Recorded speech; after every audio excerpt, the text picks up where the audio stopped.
Jerry Jones on his radio show presses for everybody to get the vaccine. Jerry has made no bones about it that he is a pro-vaccine guy. We have seen other teams, most notably LSU, say you are not going to LSU home football games unless you are vaccinated. Clarence, why has Jerry Jones stopped there? He is obviously pushing for this, but he has not gone so far as to do what LSU and the Las Vegas Raiders have done, which is say, you ain't getting in without the shot. Yeah, and there's two different things. And obviously Jerry is kind of trying to go lockstep with the governor on the mask policy at the stadium. He does hope, and he's pushing for the vaccine. He does hope that the fans in the stand will be vaccinated. He believes that there'll be more vaccinated fans this year, more vaccinated fans at the stadium. Certainly there wasn't a vaccine last year, but he does hope that the majority of fans will be vaccinated. And he's certainly pushing for the vaccine. We know that he is pushing for his team to be vaccinated. He says that 100% of the Cowboys are in the vaccine protocol. They're not completely vaccinated, but I believe they all got one shot. And you're not fully vaccinated until you had both shots. But the coaching staff was fully vaccinated. The players are en route to being fully vaccinated. And this past week, is a perfect example of why it's important. You have now, I think it's now 6 players who are in the protocol. 6 Cowboy players in the protocol right now. And that means they have to miss practice and potentially miss games. The good news that it's happening in the preseason. But if it's the regular season, you're talking about guys. CeeDee Lamb is one of those guys.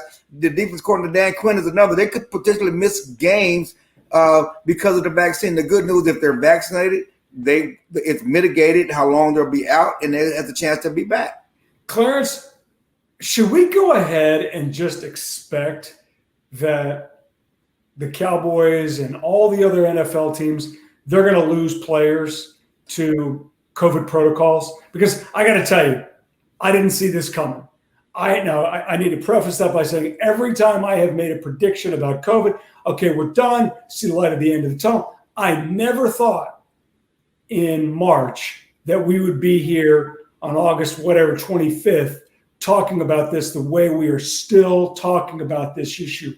I thought it'd be done, be in the rearview mirror, and we'd be on our merry way. Every time I've guessed about this, I've been wrong. So now are we going to see any shade of a repeat last season when guys are missing games? And maybe even the delay of some games. Like we had Wednesday afternoon football, which I love that, by the way. Are we going to see that? Well, first of all, breaking Star Telegram news, Engel is not Nostradamus. He cannot see the future. Just want to let everybody know, Matt can't see the future. Neither could Dr. Fauci. Just remember last year, we think, let's get through last year. Let's get to January. Right, it's January. Okay? No one saw this coming. No one saw the Delta wave and all the Gamma wave and whoever else, the Omega wave. United, American Spirit. No one saw this coming, but there are things you can do to mitigate it. Let's get the vaccine. No, okay? I'm not arguing about that. No, let me finish. I'm just saying, are we going to see? Yes, it's going to impact players. Yes, because there are going to be players that are unvaccinated. There will be players who are vaccinated who get it. So yes, it's going to be a problem, but it won't be as big of a problem as it was last year because now 90% of NFL players are vaccinated. Okay. Unlike last year when no one was vaccinated, didn't have the vaccine, and so you had to sideline team in the game. People who are vaccinated, if you don't show any symptoms, you're not out as long. Okay, you won't be you come back after a couple of days if you pass a COVID test. So it's a different deal, and so the NFL. One reason why they're mandating, players get vaccinated, and they're also punishing players and teams. If they have to miss games, because they don't want to miss games. They don't want to lose money. Jerry Jones doesn't want to lose money. The NFL doesn't want to lose money. They're not going to postpone games. If you have a vaccination breakout in your locker room, okay, first of all, your team has to forfeit that game. Second, no one gets paid. Thirdly, the team that's the source of the vaccination gets fined by the league. The NFL is doing everything they can to avoid all of that, putting all this pressure on the players and teams to mandate vaccinations so they won't miss games. So there will be people who get back, who come down with COVID, I don't think the number of games missed will be as much as it was last year. So that's what they're focused on. That's what they're trying to do. That's what they're trying to avoid. One reason why Jerry Jones and all these owners are pushing the vaccine. Last question I'm going to ask you about this, then we can move on to a different topic.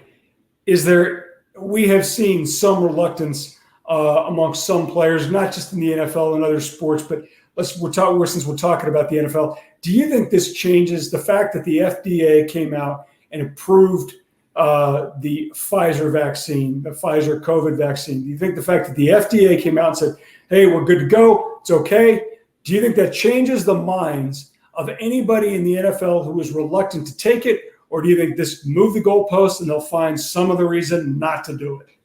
No, it doesn't. I don't think, it being approved changes anybody's mind, because these people are stuck on these conspiracy theories and Facebook doctors and everything else. Things that are not approved, FDA approved, that people use all the time: baby formula, okay, vitamins, shampoo, alcoholic beverages, and essential oils. You know how many people are into essential oils right now? That's not FDA approved. They use it all the time. So the fact that it's FDA approved is not going to change the minds of the people who are into this conspiracy theories, that listen to these Facebook doctors and whatever else. That's not going to change anything. But again, the thing that the Cowboys, certainly anybody in the family, it's not just about you. It's about your team. No, and I'm with you on that. And listen, and so that's what you hope is going to change people's minds. I think Kirk Cousins came out today, big Minnesota Vikings quarterback who's anti-vax, said he's going to revisit the vaccine now. Okay, the regular season's coming up. Cam Newton is already getting ready to lose his starting job because he's not vaccinated. It's going to cost players their jobs, going to cost teams games. That's what's going to force teams and players to do it. It shouldn't be the same thing in life. Okay, you know what? It's about your neighbor and about your family. I want to say this. I agree with what you're saying, and I want to say this is what's frustrating me about the NFL and the NFL player stance. And I sort of cross-checked my opinion about this with a former NFL offensive lineman. My frustration with Cole Beasley, who has by far and away become the face of the NFL's anti-vax movement, right, with his outspokenness on social media and Twitter and things like that, about being reluctant, hey, it's a choice and all that, is the outright hypocrisy of NFL players, especially guys who are in their second contract, near in or over the age of 30. God knows what they've already put in their body to get ready to play an NFL game on Sunday. Right? God only knows, because they don't know. The supplements, all the supplements people taking off season. Don't sit here and tell me that you need more time to do research on a medication, because you aren't doing research on that crap to begin with. Your Toradol and everything else. Say Sunday, and it's not. And so to sit here and find religion on this, but not all that other crap, no, I don't waste my time with that.